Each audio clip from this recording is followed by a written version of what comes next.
et la joie. Alléluia.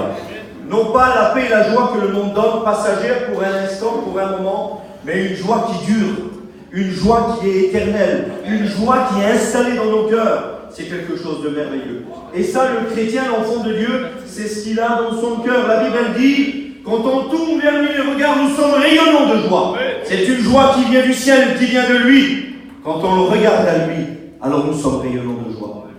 Quelle beauté, Seigneur. Alors c'est vrai qu'un chrétien, il passe des moments difficiles aussi, comme tout le monde. Il passe par la maladie, il passe par le découragement, mais il a une espérance, il a une aide, il a un secours qui s'appelle Jésus. Alléluia. Et il est ici dans ce lieu ce soir. Quelle bonté. Ah Seigneur, un chrétien, oui, ce n'est pas n'importe qui. C'est un enfant de Dieu.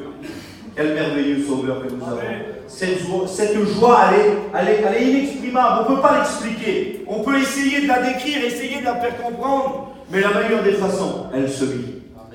Elle se vit, elle s'expérimente dans la vie de tous les jours. Une joie que l'ennemi ne peut pas ôter. Une joie qui demeure. Le seul, vous savez, dans la Bible qui est témoin d'une huile de joie, il s'appelle Jésus-Christ. Dans la Bible, il y a des hommes qui ont été témoins, des serviteurs, qui ont été témoins par une huile fraîche. Une huile sainte, il n'y a pas de problème. Mais le seul qui possède l'huile de joie ce soir, il s'appelle Jésus. Et il nous l'a donné. Alléluia. Quelle bonté, Seigneur. Alors, j'aimerais continuer dans un petit programme. J'aimerais essayer de chanter ce cantique qui nous dit « Je te donne mon